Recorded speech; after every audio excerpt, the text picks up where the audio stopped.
Fury in New York City after prosecutors drop looting charges against hundreds of rioters arrested last summer, with the Manhattan DA too busy building his case against Trump. Meanwhile, in other news, Joe Biden has declared involuntary celibates, incels, a top terror threat.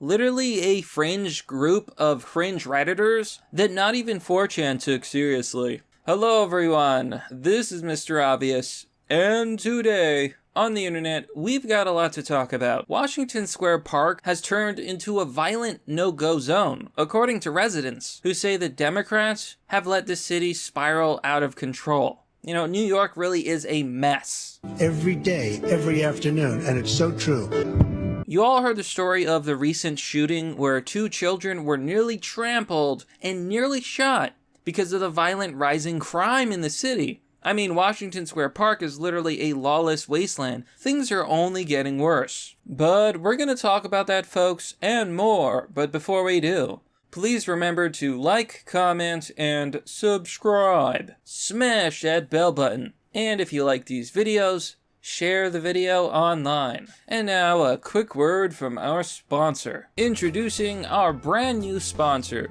Webull. Did you know you could get up to 2 free stocks worth anywhere from $40 to $1,400 after you open an account with Webull and deposit $100? Everybody who joins and deposits their first $100 will get free stock. Folks, it's basically free money. And what better time to invest? They've got crypto, they've got stocks, and you can trade however much you're comfortable with whenever you want. Click the affiliate link down below and get some free stock. Join today. And we're back. So let's talk about New York City. New York City is dropping hundreds of looting cases, allowing dangerous criminals back on the street. Out of 603 arrests, 295 cases have been dismissed by prosecutors. Business owners are outraged that the criminals who targeted them are getting off scot-free. Prosecutors are saying that they simply were overworked and they didn't have enough evidence. But really, other critics have pointed out that DA Vance is completely preoccupied with preparing a criminal case against Trump, which is basically a big nothing burger. So here it says, 295 cases have been dropped completely. Now Manhattan District Attorney Cyrus Vance Jr. and Bronx DA Darcel D. Clark are facing tough questions about why hundreds walked free after the looting rampage caused an estimated tens of millions in damages. Business owner Jessica Bentoncourt, whose Bronx eyeglasses shop was destroyed last summer, vented her outrage at the situation. Those numbers, to be honest with you, is disgusting. She told the NBC affiliate they could do it again because they know they won't get the right punishment. And folks, this sums up Democrat-run cities and states in a nutshell. You basically have a revolving door of crime. For example, places like California and New York City decided to abolish bail. Their argument was, well, bail is discriminatory towards poor people and people of color. In other words, you spend a day in jail and then they just let you right back out into the street. Here's a few pictures of looters destroying local businesses.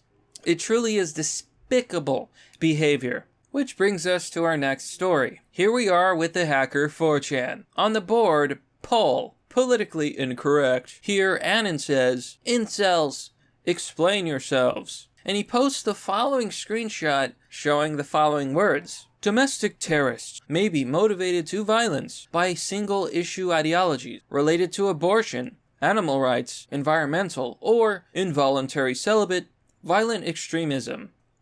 Imagine taking a bunch of cringe redditors on the internet seriously. Now, I just gotta make this clear right now and here, folks. Incels are literally a fringe group of redditors that not even 4chan took seriously. This is the origin story of involuntary celibates. Basically, one guy started a subreddit for people who were virgins but did not want to be virgins or were simply not virgins by choice. It was never more than a cringe, fringe group of redditors. 4chan didn't take them seriously. Nobody took them seriously. One day, the media found the Incel subreddit and was like, oh my god, this is the greatest threat the world has ever faced. And then they introduced incel to the public lexicon. Nobody had ever heard about incels before. They made it seem like this really big group of like right-wing, misogynistic men who just hated women and were basically a huge threat. But this was fear-mongering, sensationalism,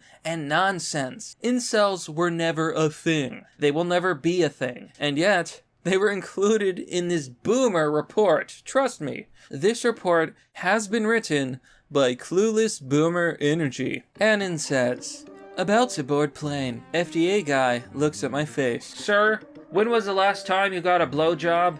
What? Sucky, mother ever had any? No coochie for you, mate? Sir, this is a business trip. On the ground now! On the ground now! We have a class 10 virgin here. Hand-hold this threat level. Clear the floor. He's about to blow up the entire airport. Such is life in the 5-year AP. Anno Pagalishi, America. That's absolutely hilarious. Annan replies, what's he gonna do? Set up a national dating program?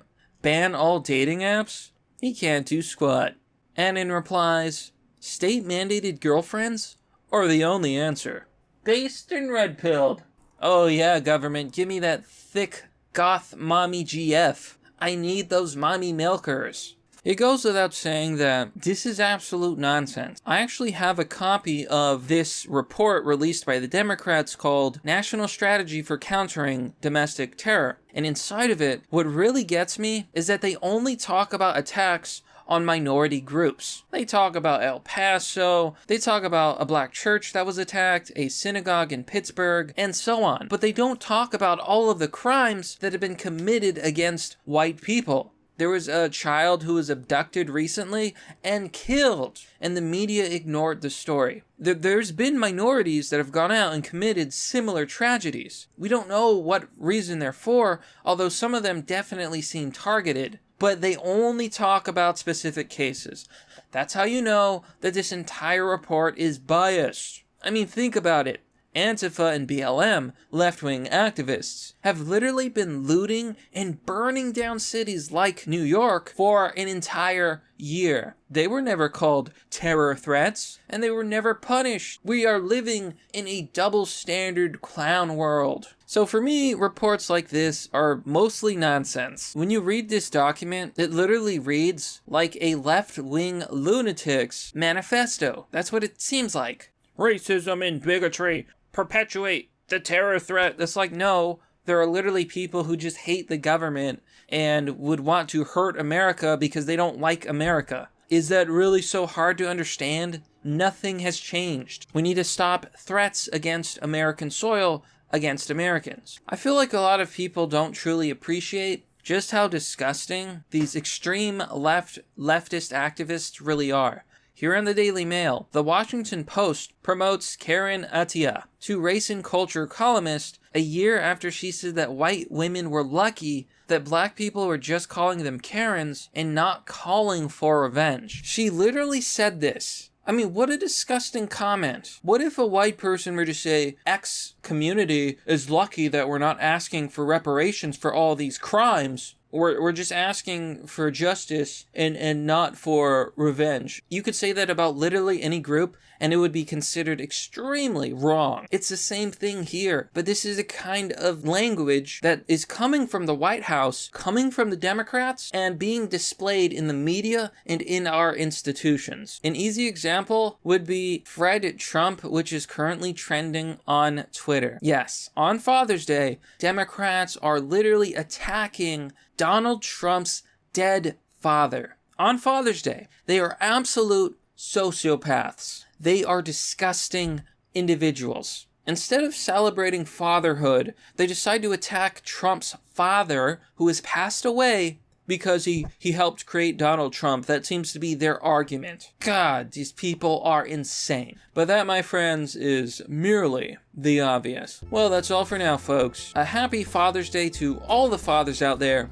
Unlike the deranged leftist Twitter mob, I am not going to bash anyone on this day. Anyhow, support the content by joining me on Patreon or Subscribestar. Currently, this channel is not monetized. It relies on viewers like you. Joining will give you access to a private Discord, so there are benefits. Anyhow, thanks for watching. This has been Mr. Obvious, and I'll see you all next time.